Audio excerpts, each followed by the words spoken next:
তারেক রহমানের দেশে ফেরার ব্যাপারে সরকারের কোনো বিধিনিষেধ বা আপত্তি নেই বলে মন্তব্য করেছেন প্রধান উপদেষ্টার প্রেস সচিব শফিকুল আলম। শনিবার বিকেল ৫টার দিকে প্রেস সচিব তার ভেরিফাইড ফেসবুক পেজে দেয়া এক পোস্টে একথা জানান। নতুন এবং ফিরে আসা গ্রাহকদের জন্য নগদে চলছে ক্যাশব্যাক সহ প্রতিদিন হাজারো উপহার জেতার সুযোগ। হবে আসা আর ফেরা, সারপ্রাইজ সেরা।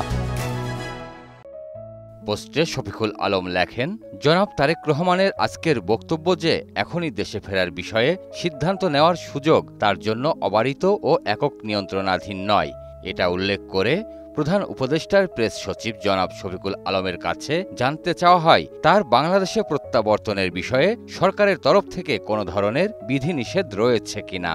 এর উত্তর দিয়ে প্রেস সচিব লেখেন, এ ব্যাপারে সরকারের তরফ থেকে কোনো বিধিনিষেধ অথবা কোনো ধরনের আপত্তি নাই। তিনি আরও উল্লেখ করেন, বেগম খালেদা জিয়ার শারীরিক অবস্থা নিয়ে প্রফেসর মোহাম্মদ ইউনূস ইতিমধ্যে গভীর উদ্বেগ প্রকাশ করেছেন এবং তার জন্য দেশবাসীর কাছে দোয়া চেয়েছেন।